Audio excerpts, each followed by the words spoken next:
point of that I would say that history would show that we were actually probably more in the right, that we were showing man's zeal and passion and vigor for something was actually more in line with the masculine heart than just kind of being like, oh, you're right, it was just a game. Guys, good job. No, I think it was more in line with our masculine heart to be like, screw this. Like, I don't like losing. Like, I want to be out. Genuine disappointment, frustration. Absolutely. Those things become, Last night, so first, I took Justin Jefferson first, which was actually somewhat of a mistake, but I can stand by it because I don't know why you did that. I usually don't take receivers who don't have a quarterback to throw to them. So wait, what does the keeper league?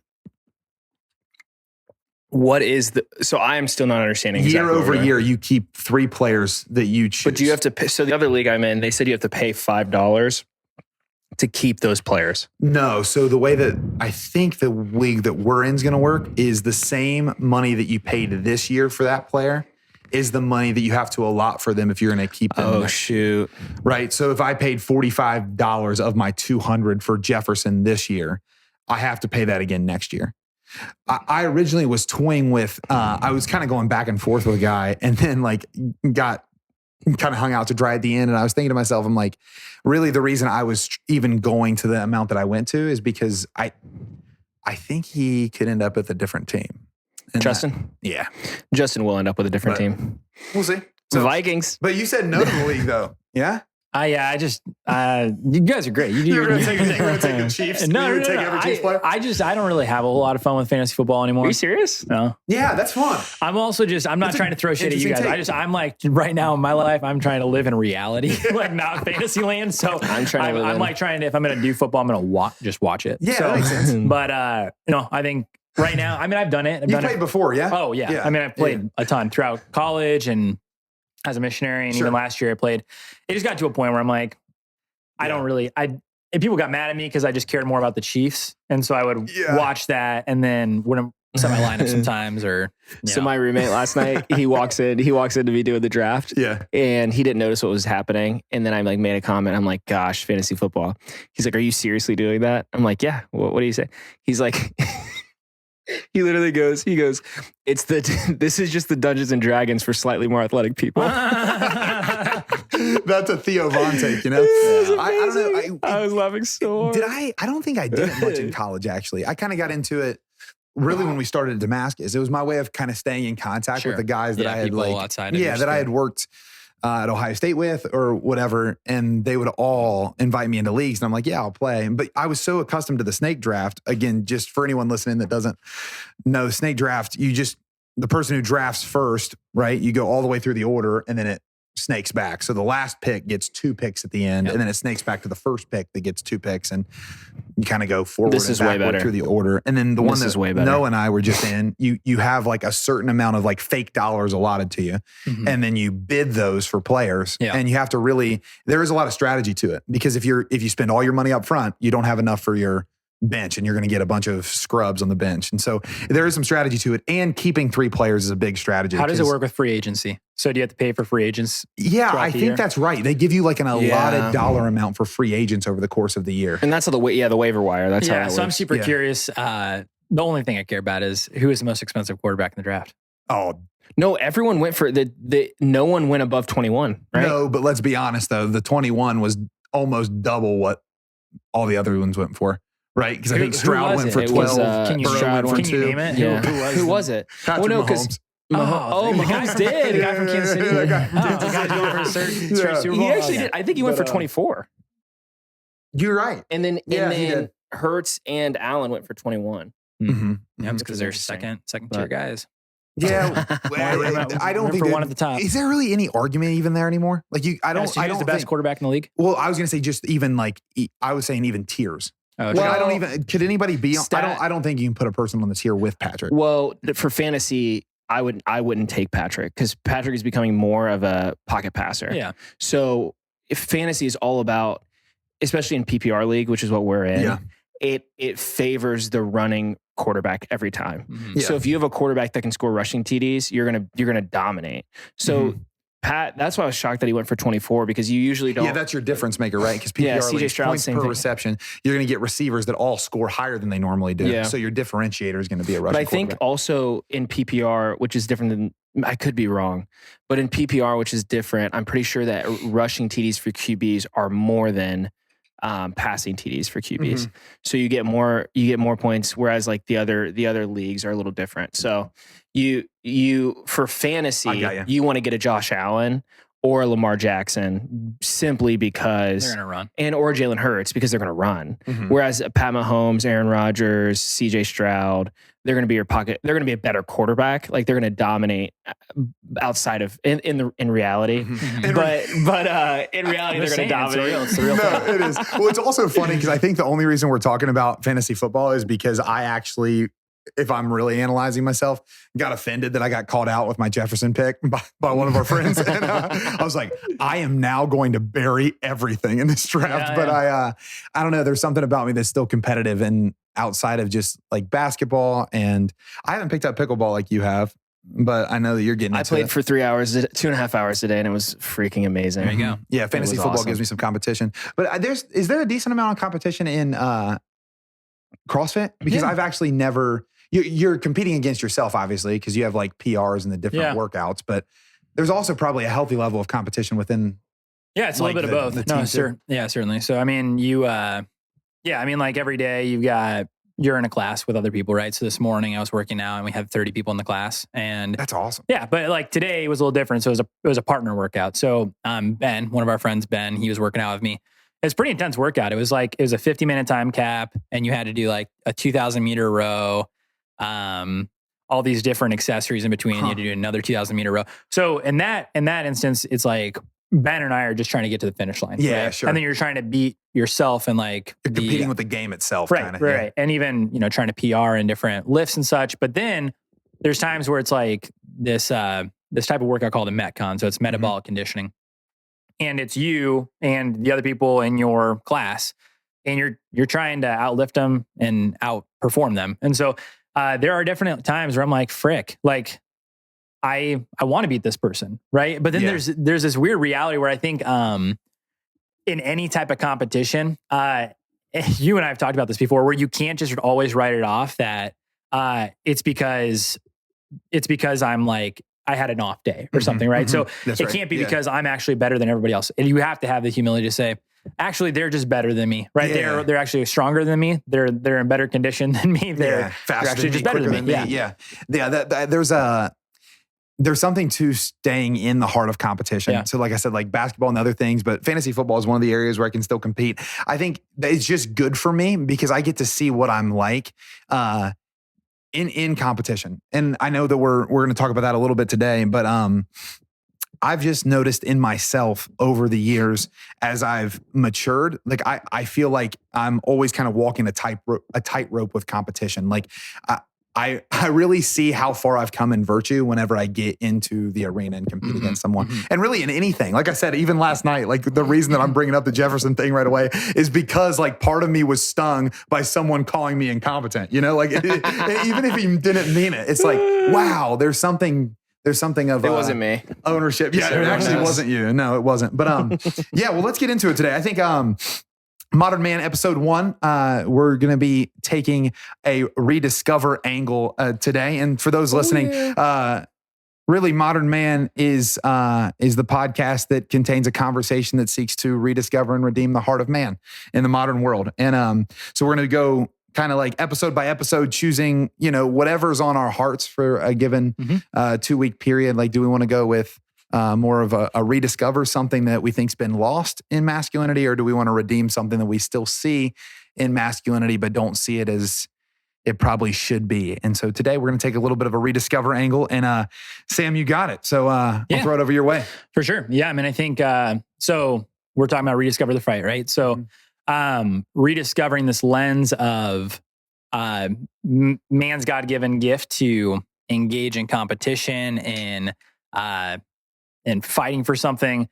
I think it's important to recognize that competition's not bad. And I think many of you guys probably listening, it's like, well, duh, it's not bad. But I think particularly Noah and Brad and I come from a a pretty heavily Christian environment that I think when you experience the love of Jesus and you come into deeper conversion with him, things like competition can almost be seen as like sinful, right? Or bad or hurtful, or you're not holy if you're competitive or you show that kind of passion. But basically, I was being reminded in preparing for this of a basketball tournament that the three of us played in. So every year we have kind of our summer training for our summer missionaries that come and serve at the summer camp that we help run. And for the past 4 or 5 years, we've had a team. Yeah, that's right. Yep. Oh, yeah. 4 years probably. Yeah, actually I know. So it's 4 years because 3 of the 4 years we've showed up in the championship. So we put together a basketball team with our friend Ben, and it's usually good fun, and we're decently good basketball players. I think I'm really good. Noah thinks he's really good. I think I'm way better than I am. Let's just be honest there. Like I come out with... I always think I have a chance, which is just classic. Yeah. But basically, so no, I'm going to ask you to help me set the stage here. So basically we this is late May, and we announce, basketball tournaments happening. Oh yeah. And then someone who will not be named throws up on a screen like these are the guys that... Yeah, he's not in this room. No, he's actually one of our camera guys, actually. Yeah. He threw up on the screen the slide that said something. I don't know if it was like, these are the guys to beat, but that was kind of the sentiment. Would you agree? Yeah, that was basically it. I don't want to. I mean, he's not in this room, so it's not like it matters. We're not mad at him or anything. No, but there was this thing that happened, right? So the picture comes up of us winning the championship last year, and the emotions that were ensued, I think, in our heart, and then the environment that we were in was quite interesting. So we had people coming up to us in line the day. This is like four days before the basketball tournament, leading up to us. To these days, people were walking up to us in line for meals and like, I hope you lose, or we're praying you're going to lose. Sam's eating meals with his family, and they're coming up and threatening him. Yeah, it's horrible actually. So, I'm just trying to keep my mind straight and everything. And the three of us, and then our friend Ben, we put this team together to try to go out and defend our title. Dudes. Yep, fat old dudes, the FODs. So we go out and we're trying to go back to back. We're trying to run it back. So we've won. At this point, we have won 2 of the 3 years. We're going for our 3rd title in 4 years. And we go into this tournament and we end up, pretty much had a hard road to get to the championship. Almost lost game 1. Teams. Yeah. Almost lost game 2. I think there was like maybe one game where we won pretty handily. But somehow we find ourselves in the championship again. And we got our asses kicked. We did. We played the same team we did last year. But it was... With a new edition. Yeah, a new edition. So it wasn't actually college basketball. It wasn't actually the same team. We actually we didn't lose to a team. We just lost to one guy, really. Literally one. Yeah. I was guarding him, so I take full responsibility. Yeah. So he's every bucket. 6'7". Yep. Division 2. Is that right? Division 2 basketball player. Yeah. And he strokes the 3 like Steph, and he can post up like Jokic. Yeah. So it was pretty difficult. So we lost the game. And afterward, there was just a lot of responses of how we handled that competition of maybe being a little too passionate, a little too caring. I don't know. Do you guys want to share some of your thoughts and emotions of that basketball?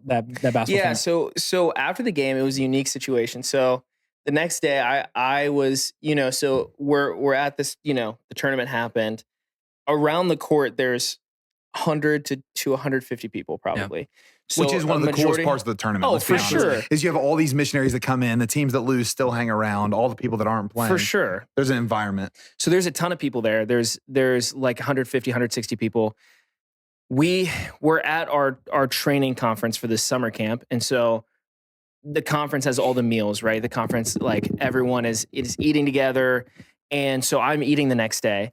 And somebody comes and is kind of sitting down next to me, and they kind of share, that what they start talking about is essentially that we were too aggressive. And the point they made was, you guys set a bad example for the people who are watching, because you guys are leaders of this, of this community.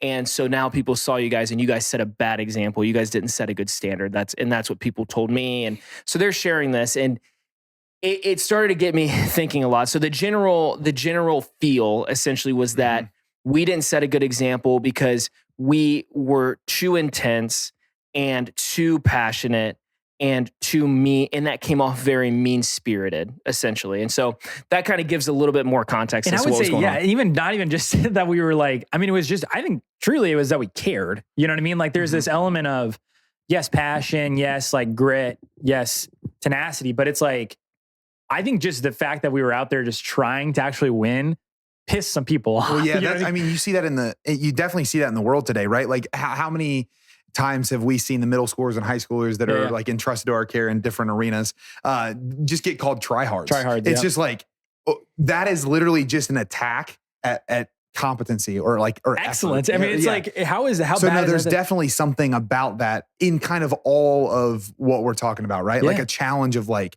why are you taking things seriously? How are we to take things seriously when we do? I mean, that's the kind of the tension and it's point. looked down upon, right? So there's like this kind of apathetic, we should just all kind of be indifferent. We should just like, and I think the thing that was hard for me in all this. So, I wasn't there for this. So no, I'm not trying to pin something on you here. You can explain the situation a little bit more. But someone basically came to Noah and was like, got into a pretty aggressive debate about the right and wrong nature of this. And basically kind of reduced it to relativism of like, there's no actual like truth here. It's just, no, this is your stuff to figure out. And I think the reason I bring this up is not because I want to rehash and dig up some old bones or anything like that. I'm not trying to put Jack on the spot because he's in the room with us.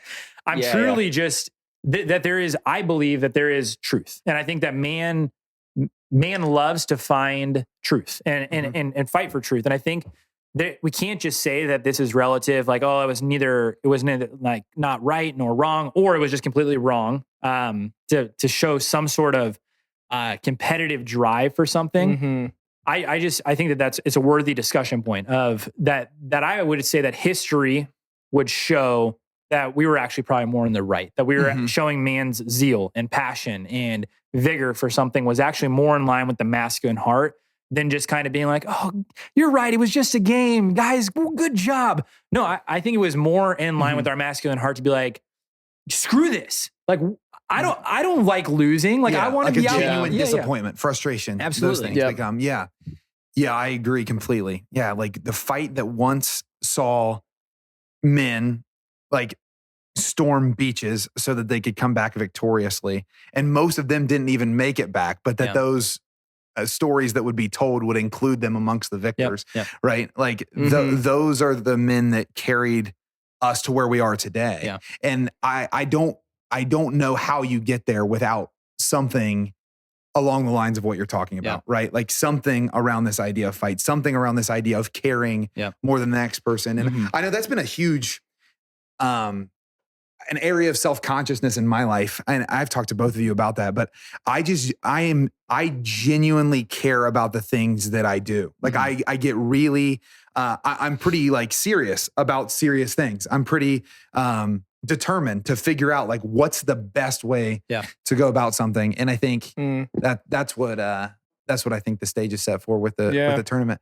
What's your I think there's a few things that I kind of see. So you have to go to the root of it. So we're talking about rediscovering the fight, right? And that's what we're discussing. And I think the biggest thing that sticks out to me in this whole thing is there's subjectivity that conversation produced subjectivity the next day, right? So the conversation I had with this person, they're like, they weren't really saying it was subjective. They were basically saying you did something wrong and you have problems admitting that. And so you need to go and figure your stuff out. And I'm like, okay, that's cool. But the thing that I think that struck me more than anything else, and this is what I said to this person, is the lens, right? So you have 150, 160 people that are surrounding this court, and their experience of what was happening was there's tension here. There's a group right now that's on one side that is kind of pouring themselves out in a way that I have not seen before, nor am I comfortable with.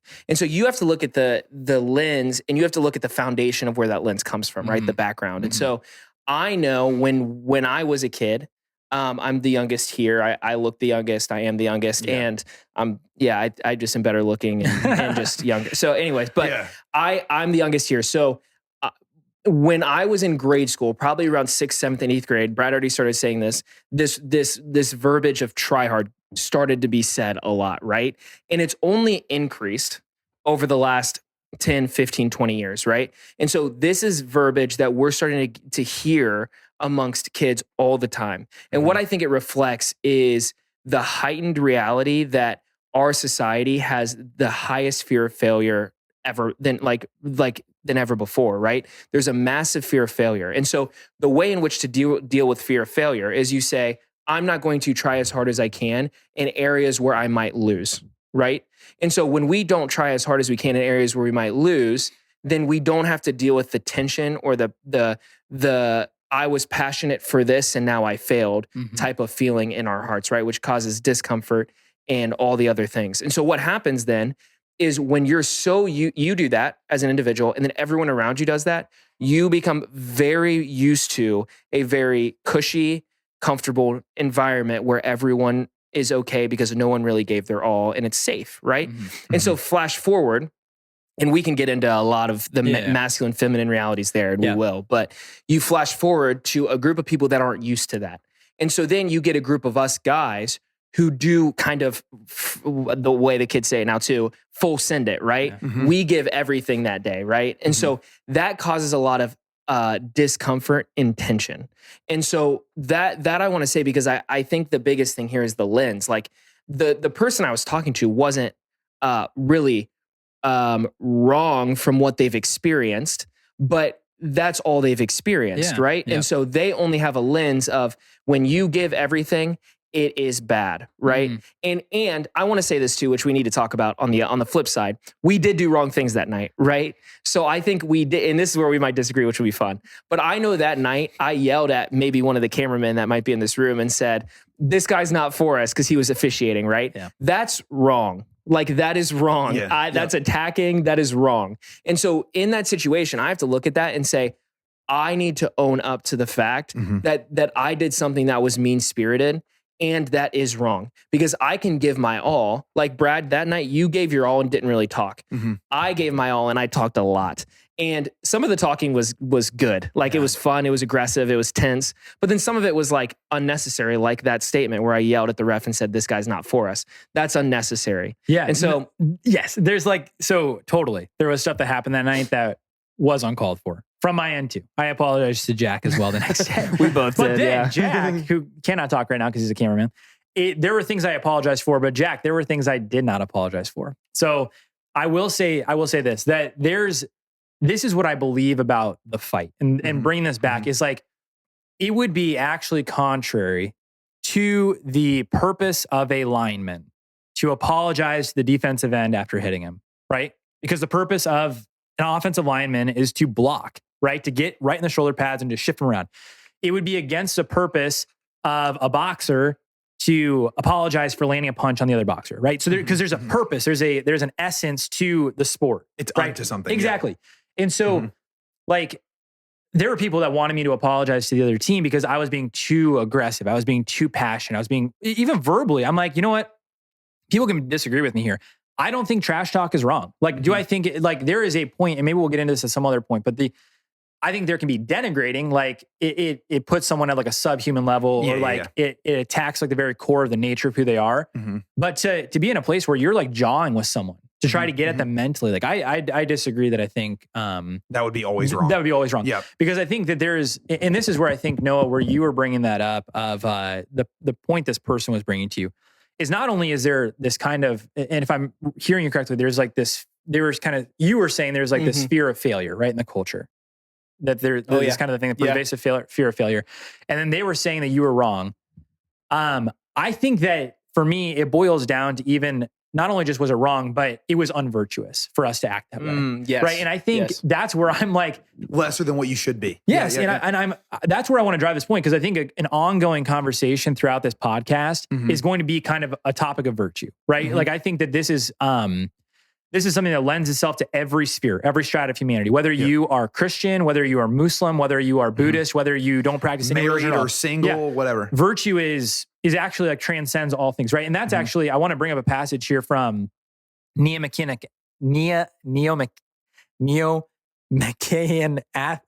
don't even know what that means. Aristotle. So I'm going to bring up a passage from Aristotle. I promise I know things. So I'm going to bring a passage here because he is actually kind of the one who brought a foundation for virtue, right? So And Aristotle would talk about this from a way that this isn't something that's just arbitrary or something that he just came from. This is something that like is a transcendent law from the universe or whatever it was for him as a Greek philosopher. I'm going to read this and I want to see what it stirs in you guys, because I think what he would point to here would lend itself to a view that what we did that day is actually more in line with virtue than it would be vice. Okay, so here's what Aristotle says. He says, the man who faces and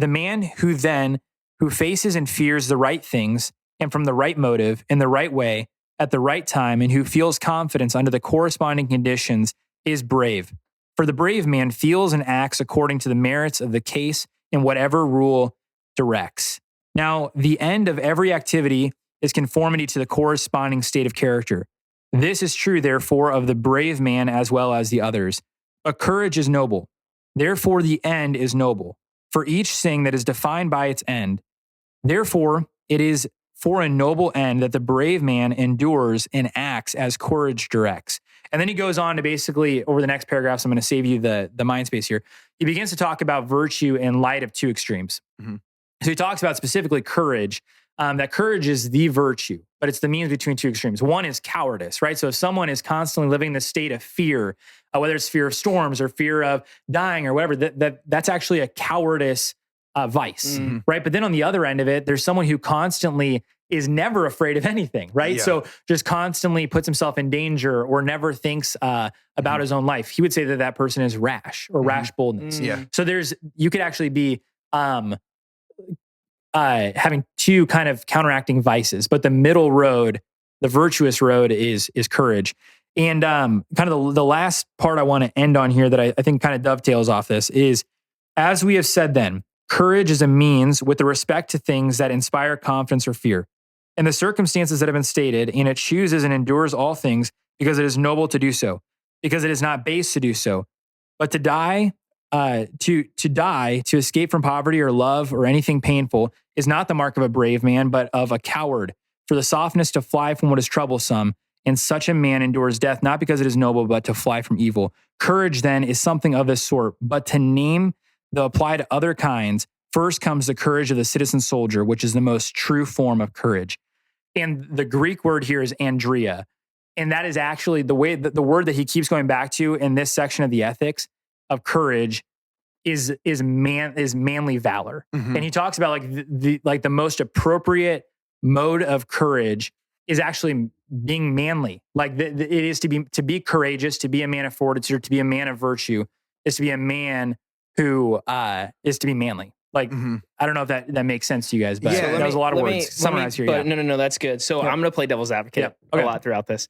Because I think, and this might not even be playing devil's advocate, but when I hear you say all of that, I agree with that. Sure. And if you go into all the people that were around the court, if we were not playing yet, let's say it was an hour before we played, and no one's on the court yet, but this group's around there. If you went and interviewed every single one of them, you would say, should men be men of courage, manly valor? Is that something that should happen? Should men give everything? Yeah. Everyone around that court would say, of course. Yeah. Of course they should. They should full send it, right? So everyone on that court would say that. But then we go on that court and everyone on that court's uncomfortable, right? And so what I think you need to, what as I've been kind of thinking about it and hearing you talk about this, I think you need to freeze frame basically what is happening and say, okay, what is causing the discomfort? And when I've been thinking about it, because I agree with everything you say and everything you just said, but I think what is going through my mind now is, okay, then why was everyone uncomfortable? And I think the reason for it is this, and this is the conversation I think we need to get into a little bit, is we were showing valor, we were showing passion, we were showing what it looks like to be intense and give everything. The thing that I think makes people the most uncomfortable was the fact that we were angry.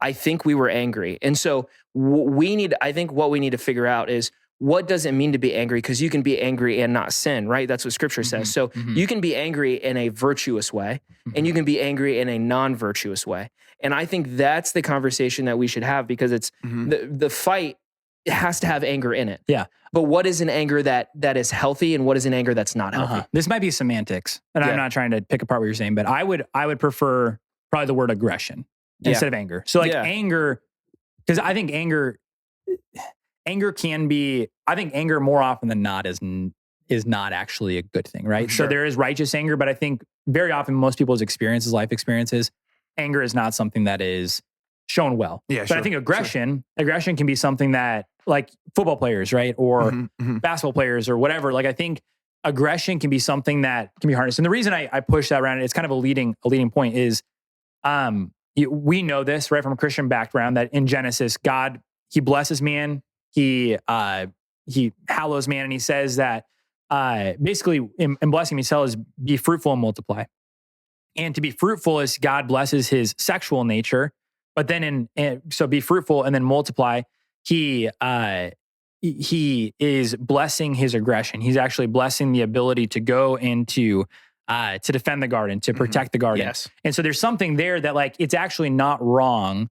Like your sexual desire is not wrong. But then when we talk about this idea of aggression is not something that is wrong. But I think it can be unhealthy. Yeah. And it makes people uncomfortable, to your point. I think, I'm trying to listen and piece together really like where my heart was in it, because I think my experience of the game was different than y'all's experience of it from just a subjective lens. Sure. But being on a team with you is all under the same end. So like, my experience was something like aggression, something like drive. Yeah. Like there was a drive in me because the guy that I was guarding was to the detriment of our entire team, right? Like, so he is single-handedly really beating us. And it's my task to not let him do that. And so I think my natural drive was everything for this particular assignment, right? And I found myself to be in that tension as well, and in these other things as well. But I saw myself experiencing it different than you two did. And here's why I'm wanting to say it like that. Sure. Because I actually think it's not even a matter of anger and aggression. I think that everyone that would say that they want to see men that are courageous and men that act valiantly and with valor, they just don't know what that means when they start to experience it. Mm-hmm. And that's when chaos comes, is when actually the concept gets put into play. Because like, men are called to bring order, right? Like it's a chaotic world. Men are called to bring order, but without competition and fight, there's never chaos to bring order to. Mm-hmm. And so like we actually have to, I said at the beginning, that tightrope that competition keeps me on. It's this tightrope between chaos and order. It's like chaos is breaking out. Like they're wanting to beat us. We're wanting to beat them. We're wanting to move the rules as much as we can in our favor. And they're wanting to move the rules as much as they can in their favor. And it's this like tug of war of sorts, where the people watching, what they're beginning to experience is like, oh, there's a fight. There's a fight. There is a fight between, of course, these two teams, but there's a fight in each of these guys. Mm-hmm. There's a fight between like doing this and doing that. There's a fight between, should I talk, should I not? There's a fight between, did I do good enough there, did I not? There's a fight between me and me. Mm-hmm. There's a fight between me and Noah and me and Sam and me and Ben and our team amongst each other. And there's a fight against the other team. And I think what happens is we take these concepts, and this is what drives me crazy about podcasts sometimes, is we talk about the concepts all the time. This is what we've all talked about in preparing for this one. But it's like, but when that concept gets put into action, then what do you do? Like, what do you do? Do you give up on the people that are actually trying to work out the concept? Man, I see this all the time. Like, I don't know if I have the right answer to that night. Like, did I do what I should have done? Maybe, right? Like, but could I honestly say that night I engaged it the best I knew how in that moment? Yes, I know I did, for a fact. Now, was that as good as it should be? I don't know. Because I don't even know what's possible in that realm for me, which is why I have to stay plugged into it. So I think to bring it back, it's just like, I think anger is a part of it. I do think aggression's a part of it. I think all that was a part of the night. But when I'm looking at it, it's really what you said at the beginning, Sam. Like, if we're going to rediscover the fight, like we have to realize that a fight is a fight. Mm-hmm. And there's a discomfort to fight. Yeah. Like when I'm fighting the old Brad for the sake of the new Brad, when I'm fighting Sam on something we both think the other's wrong on, when I'm fighting Noah on things that he knows I'm right on, you know? But there's which I'm excited to experience one day. Yeah. But I think you can see what I'm saying. That's reframing, but it's great. I think that's a really good context to bring us back in, because I think Noah and I have this tendency to go in and on, like, we love this basketball tournament. But I think the reason why this perhaps rubbed me the wrong way so much, and I think to where you're going with this, Brad, and I want to kind of bring this up further, is that I think people can understand what you just said, that like the desire to fight and to see something overcome, like can sense the fight in something on a larger stage. But I think a lot of people just thought we were being like drama queens because we were playing pickup basketball, and they don't even know how to get there. Right. And so it's like, okay, it's understandable on like the world stage in the Super Bowl, but it's like, hey, listen, every day is not the Super Bowl for someone's life, right? Like that ongoing fight of like the fight of your mind, the fight of for a relationship, the fight for truth, whatever it is. Like, this is why this is so important. This is why it's like a hill I'm willing to die on of why that night was important, is because your whole life is going to be, if that's the stage we're going to set it on, is like this big, massive moment. It's like, you're going to have like one or two of those in your life. Yeah, sure. Right? Every day in and day out, though, you're going to be fighting.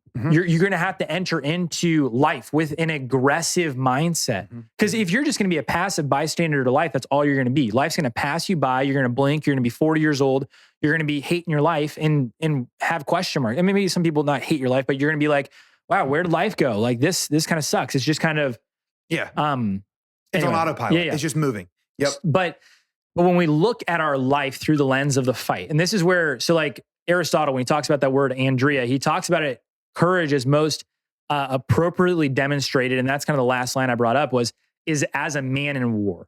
So a man in war is the most preeminent example of living the life of Andrea, which is actually one of the 4 cardinal virtues, right? So prudence, temperance, justice, and fortitude. Fortitude, that is that Greek word Andrea. So fortitude is most exemplified in and through like a fight, in and through war. And so again, people may be like, you're being melodramatic, Sam. It's like, no, St. Paul talks about it. I go to war daily on my flesh, right? I go to war daily on my mind. And so that's where I kind of want to bring this into and kind of take us maybe out of the basketball context, is like, this is important and it matters because every moment of your day, you're either regressing or you're aggressing. Like you have to go forward. Yeah, agreed. Yeah, I think there's something in me that says, with what you're saying, Sam, like I would rather fail epically at a courageous act than live as a coward. Yeah. So like I would rather go into another basketball tournament with the exact same demeanor and fail in the exact same ways that I did in my heart and in my words and in my actions, because that is where I'm going to be made into the man that I need to be to make the impact on the world I'm called to make. Like, because really, I think the failure of like that story and that context and the input that we've been talking about, the failure there, I don't even know if it's the subjectivity as much as it is the miss of the real point. Like that is an arena where men are going to mess up. That's why it's important. Like if we take out all the arenas where men mess up, we get the world we have today. Like that's what happens is all of a sudden you strip away the man's ability to forge forward.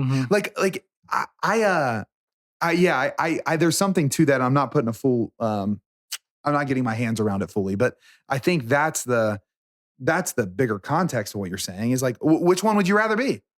Do you want to be just a brash adolescent for the rest of your life who just goes and does whatever they think is cool to get the attention of people and is a hothead, flies off the handle, all that stuff? Would you rather be a coward who just never does anything? Or would you rather be someone who's like, man, I don't know how courageous I am. I don't know how valiant of a man I am, but this is the type of arena the valiant persons excel in. And so if I go there and don't excel, well, I have growth to be had, right? Yeah. Like I think, man, that's the fight for me. The fight isn't even as much about the action of the fight. It's like, what does the fight bring out to the person who then has to make the impact? Yeah. Well, I think so. There's 2 routes we can go here, and I'm gonna push us here. So I think we could go one of 2 routes. We could go the first route and say, what happened, for example, that night? Well, that's the fight. That's the fight. So, and men are men, and that was war, and we're men of war. And so therefore we were at war. And then we just leave it there. And then anyone who disagrees in that moment, it's like, okay, well, I guess I can't do anything about that. Or I think where I want to push us is actually, so it is the fight, but what does it mean? Because this is what every man's asking. How do we fight well? Because that's the question. Because the reality is I think it's lazy for us to chalk everything up, and we're using that one example, but I think it would be lazy for us to chalk everything that night up to, it was men going to war. It was the fight. It was just a fight. Sure. Right? I think that's lazy. What I think we need to do is we need to say, what does it mean to fight well? Because we have this all the time politically. We have this all the time where people just say, well, under this category, like I'm just going to throw everything that I just said under this category, which makes it okay. And it's like, no, that just makes you sound unintelligent because you just tried to make a point by throwing a key word out and say, well, it was just that thing. And I think that's that's what I'm wrestling with in my own life, right? Like yesterday, for example, I'm boating with my family. We're having an awesome day. My girlfriend's there. Two of my other friends are there and my family's there.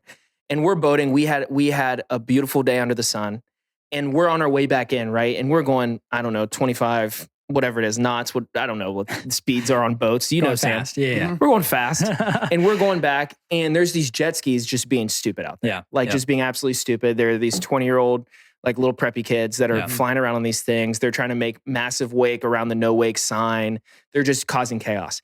And they start coming in pretty hot at an angle that I'm like, you guys are about to run into our freaking boat and my whole family's here. Like I'm pissed, right? Like, and so I just look at them and I'm like, get the frick out of here. What are you guys doing? Right? And they kind of get spooked and they turn, but then they're 20-year-old punks, right? And so then they start messing with us. So then they fly up ahead of us and start making a big wake and then come back at us. And then they're 10 feet next to us, staring us down. And I'm like, and then following us, like trailing us really tight. And I yell at them again. I'm like, get the frick out of here. What are you guys doing? And they start messing with me, right? And they're starting to do all these things. And I'm sitting there and I'm like, I hope to God that you meet me at this freaking dock, right? Like I want you to follow me in. That's how I'm feeling this whole time. Yeah. And I was like assessing it after, and they didn't, of course, because they're cowards. They wouldn't want that. Yeah, no, seriously, they were just trying to.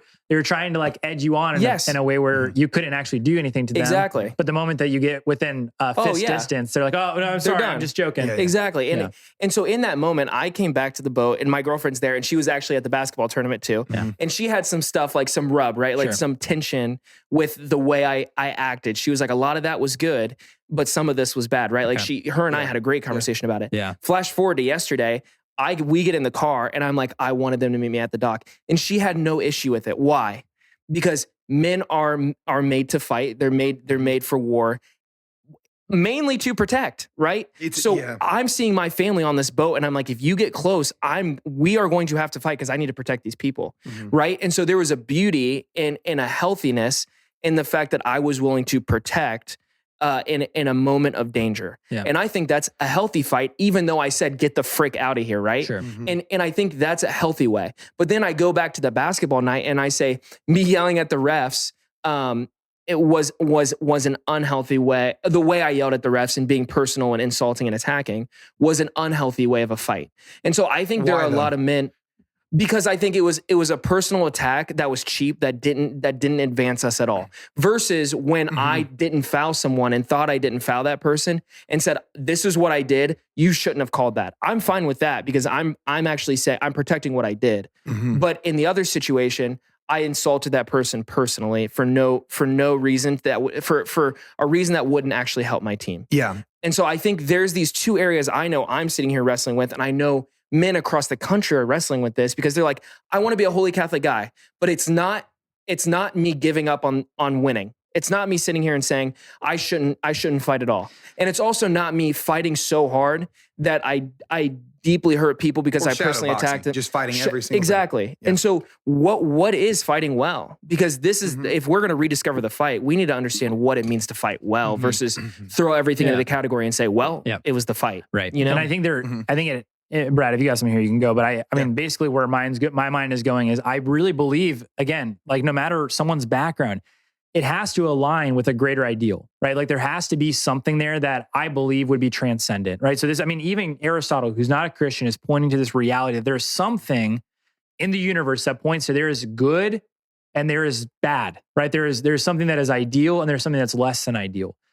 And so I think when I think about like the basketball tournament, it's like, yeah, there are moments that I can look at and be like, I wish I wouldn't have acted that way. Sure, or I wish my aggression didn't come out in that way. But to your point, it's like, those are learning moments, right? So fail fast and fail forward, right? Yes. Don't beat yourself up and be like, oh, I'm a cage. Like I need to be in a cage. I can't ever do anything. It's like, no, Like I want my sons to be able to make mistakes and to know that they're in an environment where it's safe to fail and to fail fast and fail forward. Right. No shame. But that's not the world we live in. Right. And so guys can get beat down by this idea of like, man, I feel like all the world wants me to be is just a castrated, neutered man who just sits around and is limp and doesn't do anything for society. It's like, that's not actually who you are. Right. Because if we're striving towards the ideal, what a man is, it's going to get messy. It's going to get hard. But when we talk about fighting, like I think there has to be this idea of we can't just chalk it. I agree. No, we can't just all chalk it up to, well, I'm just fighting, therefore it's okay, right? Because we all know men or have seen men at least where it's like, you're just a freaking like macho dude who's like 24-year-old who can shave. Like that's all you are. You're not actually a man. You just, you look very impressive, but you're not. You're a child. Yeah, you're just a child. So I think that there has to be, that's where my mind is going, is there has to be an ideal that is actually like the right ideal that we're striving toward. Yeah. I think the fight has to be defined by its end. So I think that the moment you lose sight of what the end that the fight is seeking to obtain is the moment that you find yourself no longer participating in the right fight. And so like in a basketball tournament, right? Like and you guys know how I am. Like I'm about to say something and even if you're listening or like you might think, well, that's like looking too much into it. But then I invite you to just ask, is it? Because I think the reason that we compete in basketball tournaments is because excellence is worth striving for. Sure. Like it is worth going after excellent things. Greatness is worth pursuing. Yeah. That's the answer. And the moment that I lose sight though, that greatness is worth, and I start thinking my reputation is worth maintaining. Exactly. Right. Or my ego is worth boosting. Yeah. I've lost it. And it's no longer the right fight. Right. And I think that's where the Lord's had so much like work in my life to do. Right. Like we talk about, we do a lot in the Christian context and others have maybe found this in different arenas, but the Lord has done a lot in me in this, like to not take from me, but to transform things about me. It's like, Brad, I'm not wanting to take like how I created you. I'm wanting to transform it and channel it and let it see the end that it's made for. And I think that's what I'm even thinking about on the boat example, Noah. It's like what your question was like, what makes the fight the fight? So we don't just chalk everything up to the fight. Yep. What makes the fight that we're trying to rediscover is what is it unto? Like that is the question. So when you're looking to fight, like what's it unto? So like we all, well, maybe not all. I'm from an area of the country where there are people that just want to fight. They want to just throw on you. They just want to intimidate you. It's their only way of being better than you. And it's an ego play all the time. It's a status. It's all that. It's a status move. It's a reputation move. It's all these things. Those are clearly and evidently every time you experience them, not real fights. There's some kind of, there's something masquerading as a fight. When you look at the different things in your life, like, I mean, an example that I'm thinking of is like when my wife and I go out and someone says something to her, like that moment, there's a fight there. The way I respond though, like it's, do I let this go? Like the word in scripture for meekness, it's a word that means to have a sword, know how to use it, but keep it sheathed anyway. Okay. So like it's power under control. Like in the environments I go into, when I'm in a fight, I want to have power under control. Minimum necessary force at all times. And that escalates over time, but the minimum necessary force to pursue the end right now. And like the reason that is, and it's even smart in competition, like watch people that fight MMA, minimum necessary force here and here to see if I can go at that weak point, because then I see the retaliation and then I can increase and increase. But what I've always been amazed by in that word, and then I'd love to hear what you guys think about it, but when you think like, what's something unto? Like, I want to ask that, but I also want to train myself to get ready for the things that are going to really matter when they're unto. And I think that's meekness. But there's two things first of all, you have to learn what a sword is. You have to learn how to use it. And then you have to keep it sheathed. And so by definition, you're going to have to play in environments where you're cutting yourself with the sword because you're like, I don't even know what this is. And then you're using it, but you're using it wrongly and you just cut things that you don't have to. But then over time, you're going to harness that. And then in an environment like that, where I'm out with my wife and someone says something, it's sheathed. I don't have to say anything. I look at my wife, I let her know I love her, that we're going to move on to the next thing. If it escalates, then I can determine in this moment what's appropriate. In this moment, what's appropriate. And I think that the basketball court, whatever, the rugby field, the frisbee field, wherever you find yourself, those are training grounds to say that excellence is worth pursuing, meaning power under control is worth pursuing. And then when you're assessing the fight, I think the only question there is what's it unto? And then I think you have a recipe for success. Yeah. I mean, I think it's actually probably not that hard. Like what you're not, I'm not saying what you're saying is not that hard. I'm saying to the question you're asking of like, what do we do with this? It's like, I actually don't think it's that hard. I think what he just said is pretty dead on of this idea that, and it's what I've been saying as well, is you have to look at yourself, right? Like, who am I right now in this moment, right? And take an inventory of how have I screwed up today? Like, where were those the fights that went bad or the fights that I was victorious in?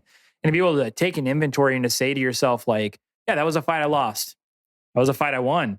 And to learn from those. Because I think all of us are truly to look at life in the lens of like a journey, right? Every single day we're going to have different fights.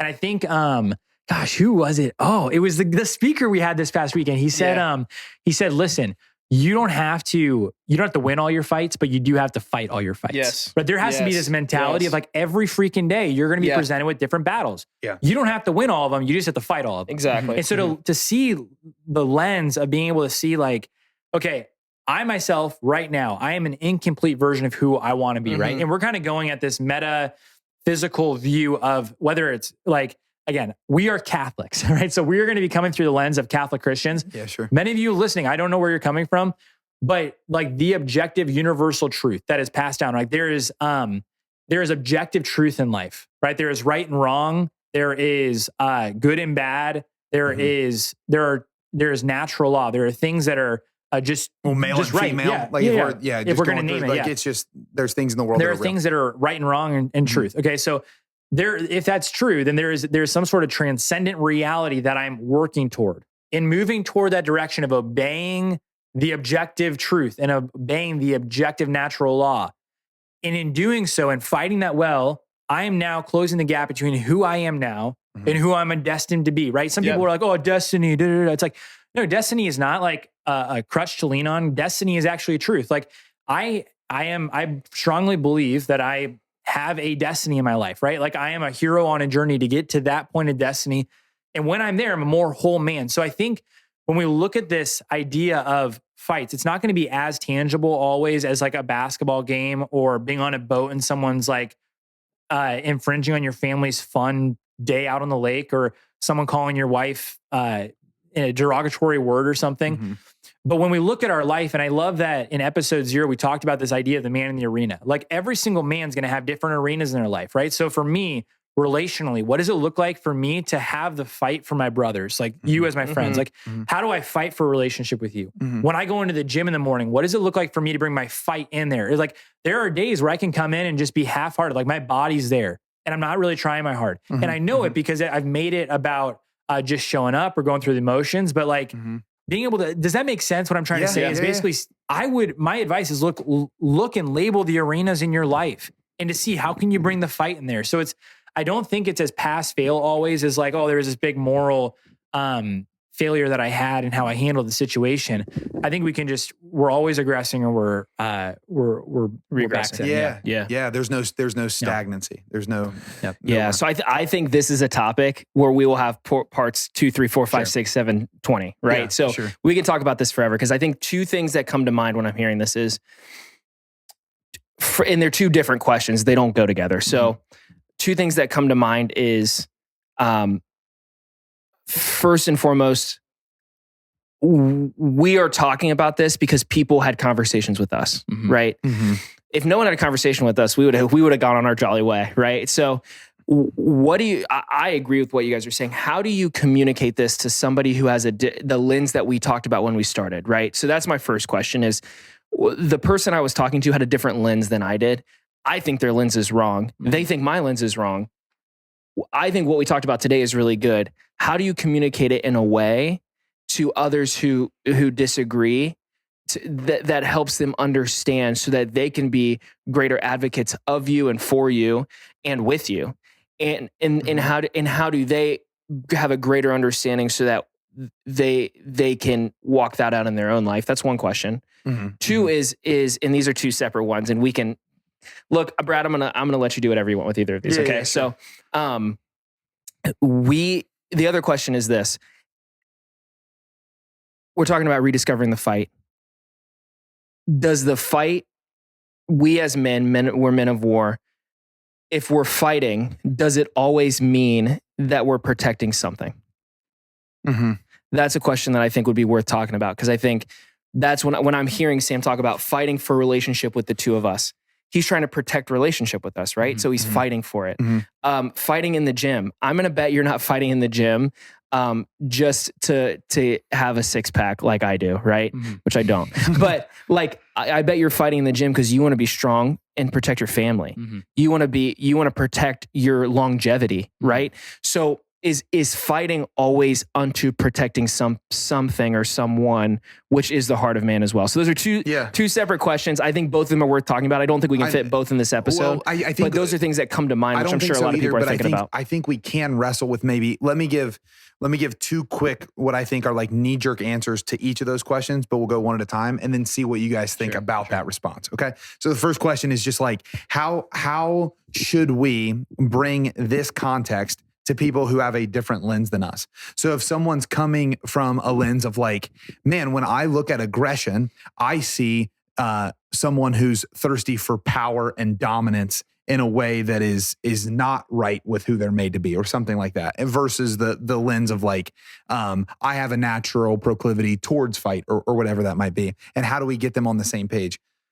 I think my answer to that, and then I'd love to hear what you guys think on that, would be start with the least common denominator. So like when you are talking to that person, at the end of the day, let's just use that conversation. What are you both looking at? You're both looking at, we need men who stand in a gap virtuously. You are then disagreeing, right? The conversation you were having, I don't think either of you were coming in like not thinking, I have the lens on how a man standing in the gap virtuous looks. Those lenses just didn't line up. So now once you get that least common denominator, then you work out the stipulations. But I've had success in my life of just calling that thing out. So like before I get defensive, right? Before I get on my heels and like strike back, going, hey, I don't think I agree with everything you're saying, but can I paraphrase what I think I hear at the bottom of what you're saying? Mm-hmm. I think what I'm hearing is you desire men that stand in the gap virtuously. Is that fair?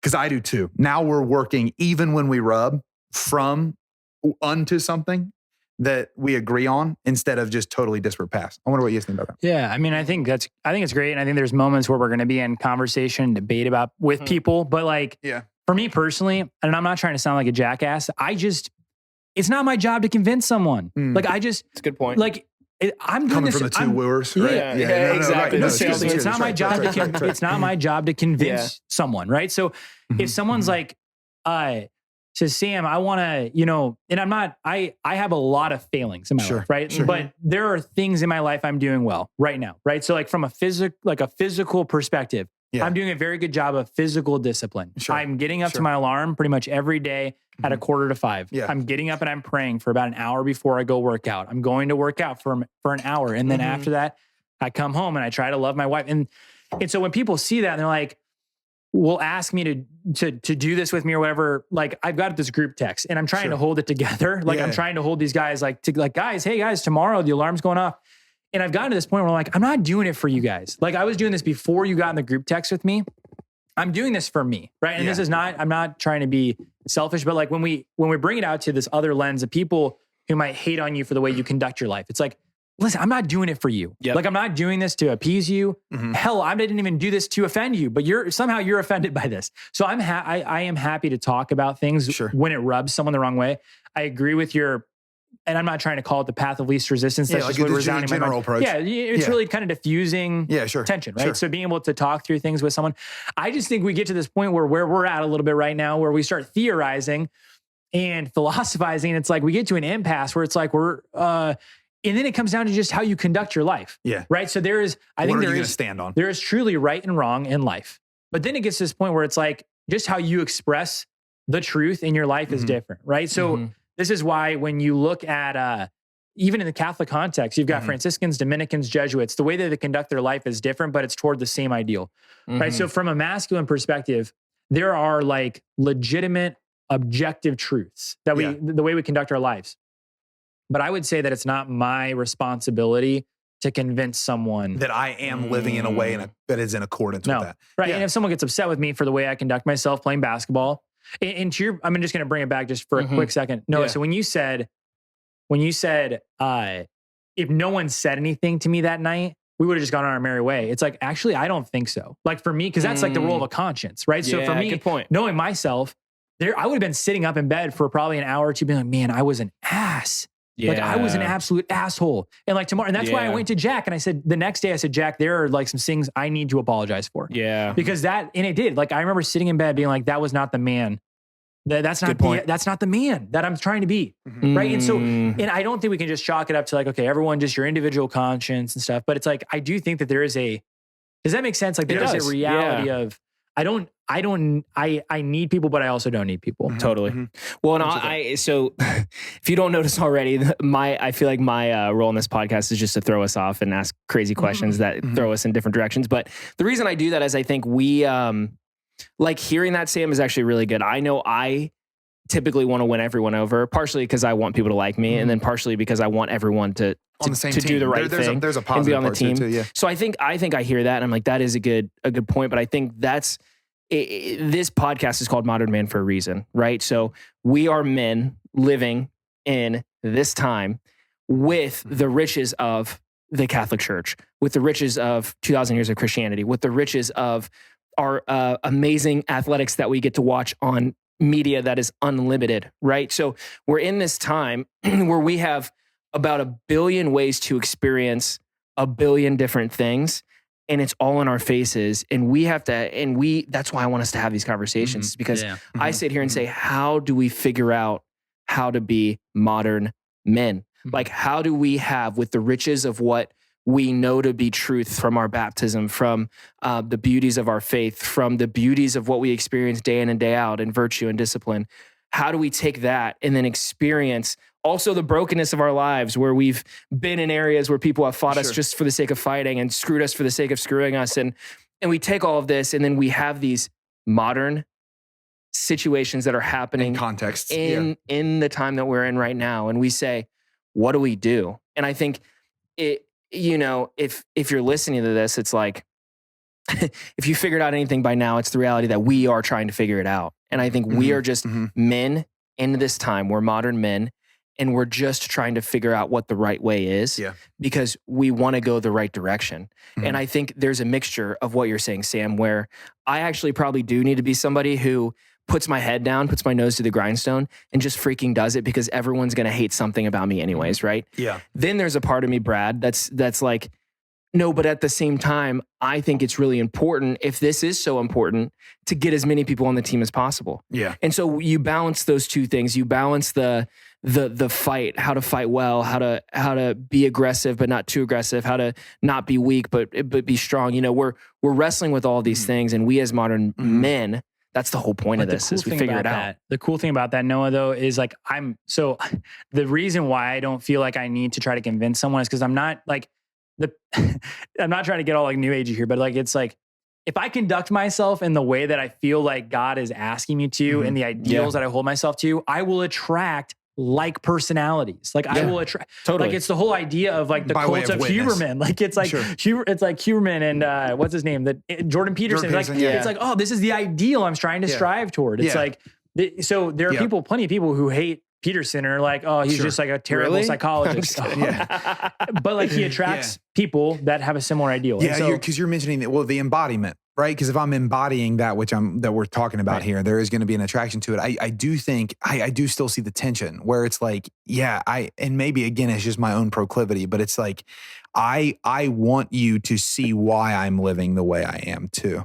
and like how to wrestle that out, you know? But I think that's a really good, it's a good counterpoint. It just comes down to, honestly, this is where it comes down to personality. Yeah. Right? Because like you are universal call to holiness, universal call to mission. That's our proclivity, right? So like for me, I'm like, dude, I'm going to work on myself, perfect my life. And then you're like, everyone. Save the world. So this is just like, this is where I think this is the good type of like, that's what I'm trying to get at with like the Dominican, Franciscan, Jesuit. This is the good type of expression. Well, and you need to live in it too, I think. And that's why we're having the conversations we are. Can you remind me right before, can you remind me of the second question?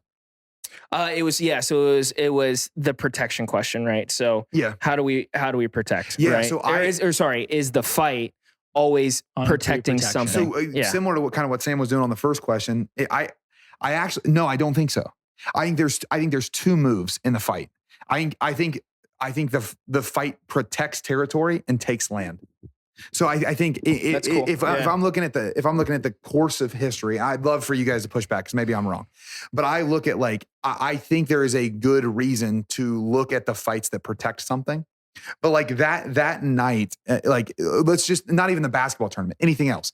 I think there's actually fights that are the pursuit of something, that are taking land. That are taking an arena and making it excellent. That are taking a sphere of influence and making it better. So I think there's this both kind of to what you're saying on the last one, where I can see your argument there, and maybe even you can make the point that taking the land is at the end of the day a form type of protection. Yeah. But I do at least see in the historical context, fights are usually oriented towards both. And virtuously. I'd say virtuous fights are oriented towards both. So I wonder if that wrestle comes out to the same both and type thing. Yeah, when like I said earlier, the fight you can't solve in an hour because it is one of the couple things that is just so deeply at the heart of man that there's so much to talk about. And so whether it's the next episode or 10 episodes from now, we're going to go back into this stuff. But I think the most important thing we're doing right here is we're talking about it. Yeah. And we're talking about it. And then the next most important thing we can do is go out and, like Sam, you're going to leave this place and you're going to go out and say, kind of like, you're not going to, but for the sake of just the term, middle finger to everyone else, I'm going to do this thing, right? Which is not what you're doing. That's not actually what you're doing. But in the UK, to a certain degree, that's what you're going to go out and do. That's why I got shot in the UK. No, I'm just kidding. It's backwards peace sign. But to a certain degree, Brad, you're going to go out and you're going to try to have conversations and win people over this, right? We're going to go out and live it and we're going to mess up doing it. But I think that's what's really important is that we had the conversation and we need to be we as men need to be having these conversations. And then the next most important step is for us to take what we walked away with here and then go and live them out, come back together and be like, yeah, I totally screwed up when I said, screw to everyone else and I started doing this and then it really offended this person and now they're not growing or whatever. Bad example, but you get what I mean. And then Brad saying, I spent so much time talking about it that I didn't end up doing it. Whatever it is, right? The three of us are going to go out and live this all out differently, but we need to live it out. We need to live it out differently. And then we need to come back together and say, okay, what do we do? And what's the next best way to do this? And how do we proceed? And if, none of this could happen or this could happen, right? I think that's really important to say is we had the conversation. We're going to go out and live this out in a particular way. And then we're going to talk about it more. And that's why there's going to be more parts of rediscovering the fight. There's going to be part 2, part 3, part 4, part 10, because it's an ongoing question. A redeem side, right? Yeah, that we're going to figure it out. It still is here, but it's, exactly. I'm in agreement. Yeah. Thought I interrupted you before I threw it back to his question. But mine was kind of unrelated. I was just all I was going to add was that this is one of those scripts that I kind of go back to in my mind is a good way to live of if something doesn't violate the laws of God or your fellow man, then move forward. So basically this idea where we sometimes, and I'm someone who just tried to make things very simple. And the way that I conduct my life and the way that I think about things is just okay, what's the simplest way to think about this and not overcomplicate and over talk about it? It's this, when we talk about this, the fight, it's is it violating the laws of God? Okay, the 10 commandments, okay, the Beatitudes, something may have gone awry there. So now to heart check and reevaluate and recalibrate and move forward. And then the rights of my fellow man. Did I do something that infringed on the the right of the human person or the dignity of the human person. I don't know. That's all I was going to share. It wasn't. No, I actually, I think that actually fits, because where I was going to go is like in rediscovering the fight. I think we have to rediscover what's worth fighting for. Mm-hmm. Yeah. We have to rediscover, like, why are we fighting? Why are we meant to fight? What is the good in it? That's why I agree that there's so many themes from this that are going to come into so many. And I think those are at least two of the good frameworks to work from, right? Yeah. Like I'm fighting to be the sort of man that I was created to be. Mm-hmm. And I'm fighting to be the sort of man that builds up the other men around me. And I think that's going to be a recurring theme. But I think it's probably time to move forward to principal objective. So the principal objective section of the podcast is just where us three are going to throw out just the things we're going to do about it, because it's one thing to sit and talk about it for an hour, have someone listen to it for an hour, but like, hopefully we're being moved towards being better men as we're talking. And so this is just the time when we're going to articulate, hey, because of this, between now and next episode, this is what I'm doing. And I'm going to do it faithfully. And then we'll come back and actually suggest how we did in that, and then add another principal objective each episode. So we'll check in regularly. But let's move to that. If either of you guys got one. Yeah, I mean, so I think the number one thing that I walked away with today is the concept around, Sam, you didn't say these words, but the nose to the grindstone concept, right? Mm-hmm. So I think I oftentimes try to figure out what the right way is to move about whatever I should be doing before I do it, right? Yeah. And so I'll spend a lot of time talking about it and analyzing it. Yep. Yeah. Yep. And before I do it, which leads to analysis paralysis, right? So I think what I want to walk away with is like, and I'm even starting this tomorrow, like getting on a new just eating plan, right? Like eating a lot better, cutting down on my calories, increasing protein, right? And so I've been spending a lot of time trying to figure out what the right way of doing it is, and figuring out and talking to all these people and getting their opinions and making sure I'm in agreement with everyone as I'm doing it, versus just being like, no, I know for a fact this actually works. Cutting down on calories is good for your body, and increasing your protein intake as a man is good for your body. And so I'm going to just stop talking about it, and I'm going to wake up in the morning and freaking do it. And who cares about the opinions of what's happening, because it's not hurting, God or my fellow man. And so I think that's my biggest takeaway is part of analysis paralysis is fear of failure too. Yeah. And I need to just say, nope, I'm getting myself in the game because it's good, and I need to move forward, and I'm going to do it. And I'm going to start when I wake up in the morning. So that was my big takeaway. Yeah. That's sweet. My PO. Yeah. Mine's actually similar. I'm going to go, my PO is to fight for my morning routine and fight for my nighttime routine. So like I've been for a long time, like kind of forecasting what I think would be appropriate for my mornings and nights, just based on the state of life I'm in and what I think would be good for me. In the morning, it's like, wake up to my alarm at this time, work out after it, take care of the duties of state after it. My wife works full time. She's going to be up early, making breakfast, getting things ready, making sure that my little daughter's taken care of. Like, and then my nighttime routine, I want it to be something where it disciplines my bedtime. But before that, it's a time of reflection. It's a time of prayer. It's a time that's solemn and set apart. And I just have routinely forecasted it and seldom followed through on it. And I think it's the right forecast, but the forecast without follow through is nothing. It's just a good idea. Yeah. And so I want to fight for my morning routine, fight for my nighttime routine, and come back and tell you guys how I did on it. Yeah, man. I love it. Let's do it. I'm PO'd. Let's do it. You're PO'd. You're pissed off. Dude. T-shirts. No, I'm kidding. I'm PO'd. My PO is actually, I was kind of reconvicted during this of just doubling down on a practice that a priest recently has given me. So this there's this pretty wise priest in our circle who basically shared to me, because if you're men that are married and anything like me, where it's like, okay, you knew what it was like to pursue your wife and to fight for your wife before you started getting the ring on the finger and got to the altar and started living life. There was this romance, and you're like trying to woo your wife over and all this stuff. And now for me, I'm 5 years married in, and it's like, we just wake up next to each other and we don't really like try too much sometimes. And like the fight for that relationship is kind of feels like it's lost a little bit. Or my children, it's like, okay, it's a different relationship. It's not really a romantic relationship. How am I supposed to fight for that relationship? Yeah.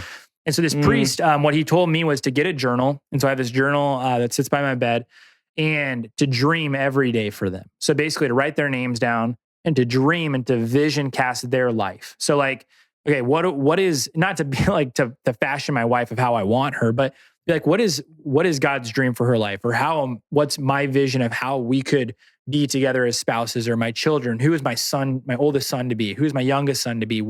And then to ask myself the question of what's my place to play in that, right? So when I begin to see like, oh crap, if I begin to be a man who falters to the opportunities, then they don't get to live that destiny. And so I think just re-engaging the fight through seeing my role and vision casting for my loved ones' lives and seeing my part to play in it. So re-engaging the fight through the dreaming and vision casting for my family. I love that, man. Yeah. I love it.